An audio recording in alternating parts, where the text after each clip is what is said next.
Maintenant, nous sommes en 5 modélisation. Je vais vous proposer une petite modélisation rapide pour voir un peu ce que nous avons. Alors, pour modéliser l'ensemble, je vais m'amuser à faire des traits qui ne seront pas droits forcément, puisque on va aller au plus vite, au plus beau. Enfin, au plus beau, non, pas forcément. Donc ça, ouais, c'est ma superbe dalle, du début à la fin. Ici, hop, les appuis. Donc là, j'ai un appui ici, un. Alors là, hop, on va dire là, tac, deuxième appui, 2, 3, 4 et 5. Puisque, du coup, alors, attendez, je vais vous montrer quand même à quoi ça ressemble. En partant, voilà, en partant de mon plan juste là, je mets en rouge, on sait du coup qu'on tient dans une seule direction. Donc, le petit dessin qui va bien pour dire que la dalle tient dans une direction, c'est ça. Forcément, maintenant, je me dis, bah tiens, moi, je veux faire un calcul, vous voyez, sur 1 mètre de dalle. Donc ici, je vais prendre 1 mètre de dalle, et c'est comme si j'avais une poutre qui faisait 1 mètre de large sur donc 15 cm d'épaisseur. Et sur cette poutre, qu'est-ce que je vais avoir? Ici, je vais avoir un appui. Je vais dire, bah ça, c'est l'appui 1. Lui, ce sera l'appui 2. Celui-là, je vais l'appeler l'appui 3. Lui, l'appui 4. Et là, l'appui 5. Ensuite, à l'intérieur, ben, qu'est-ce que je vais avoir? Enfin, entre les appuis, je vais avoir des travées. Donc ici, je vais dire travée 1. Là, travée 2. Travée 3. Et travée 4. Et une fois que j'ai ceci, ben, maintenant, je vais modéliser l'ensemble pour le rendre plus comestible. Et donc, je me retrouve juste là, voilà, au niveau de ma modélisation.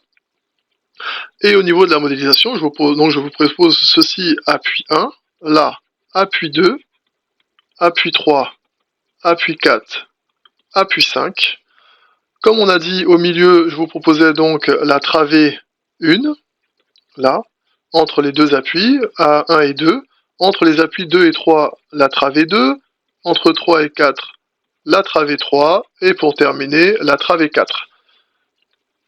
Grâce aux différents résultats que j'ai eu tout à l'heure sur mes longueurs efficaces, je sais qu'entre l'appui 1 et l'appui 2, j'ai donc 2,95 mètres.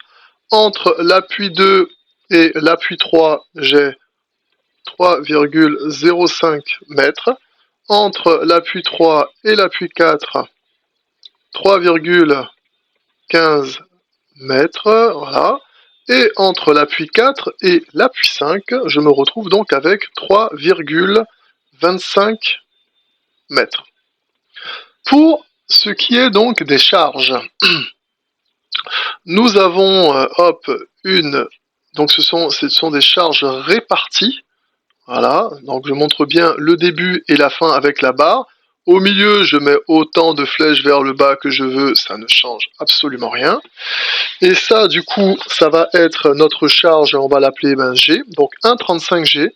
Donc 1,35 G qui est égal à 5,1705 kN par mètre carré.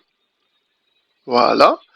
Et ensuite, on a notre deuxième charge qui vient se positionner aussi dessus. Tiens, hop, orange. Voilà. Et là, donc, c'est des flèches un peu comme ça, là, voilà, freestyle. Donc là, on a la charge d'exploitation Q, 1,5 Q, pardon. 1,5 Q qui est égal à 7,5 kN par mètre carré.